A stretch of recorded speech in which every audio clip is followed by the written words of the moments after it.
Hi, hello and welcome from wherever you join me today. Yes, it's me again, Jim Black from the Three Hats Stage Media channel, trying to provide entertaining content media for all the world's stages.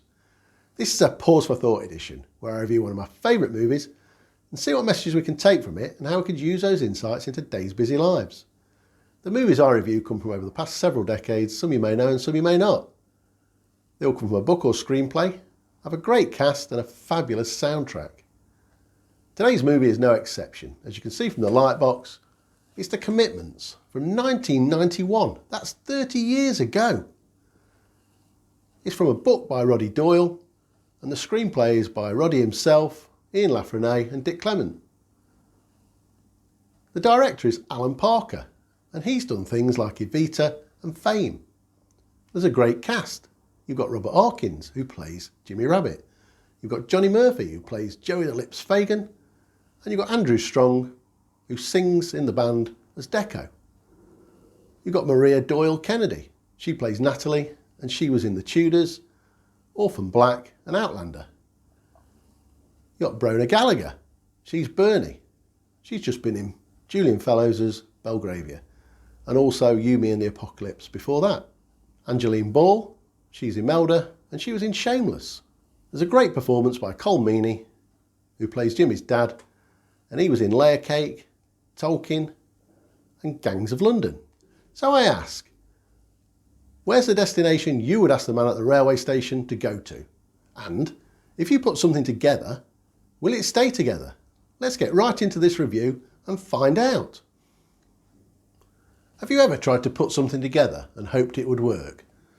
You know, like a team at work, or an event, like a party for family and friends.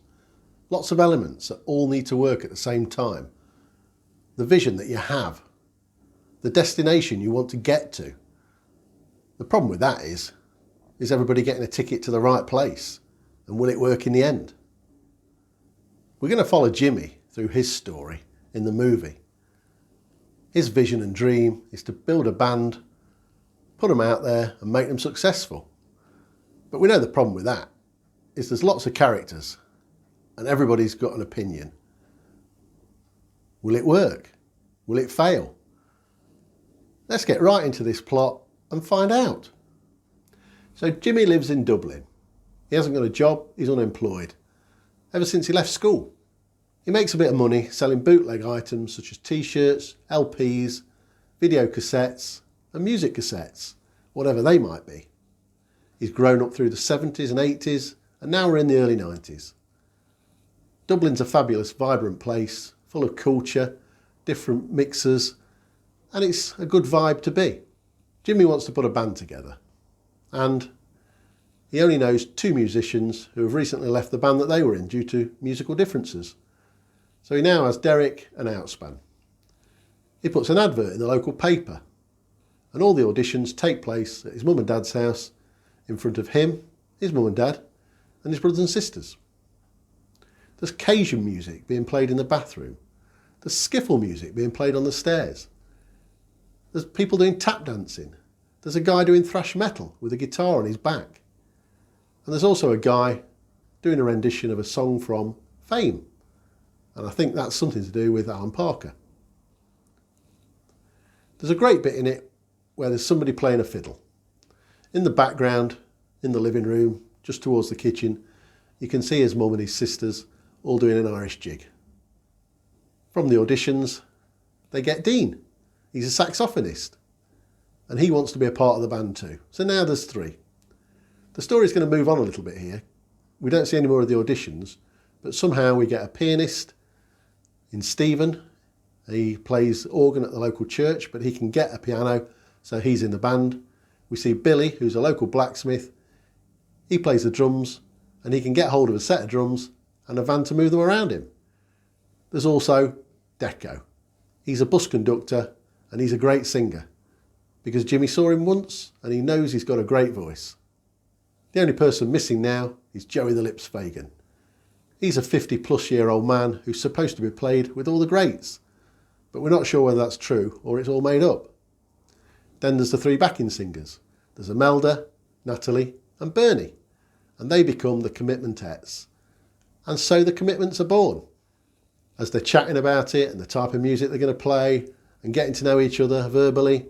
There's a great scene on the metro where they start singing Destination Anywhere. And if you remember, if you've been paying attention, that was one of the questions that I asked in the start. They practice at the local pool hall on a number of occasions to get better, and the music starts to come together.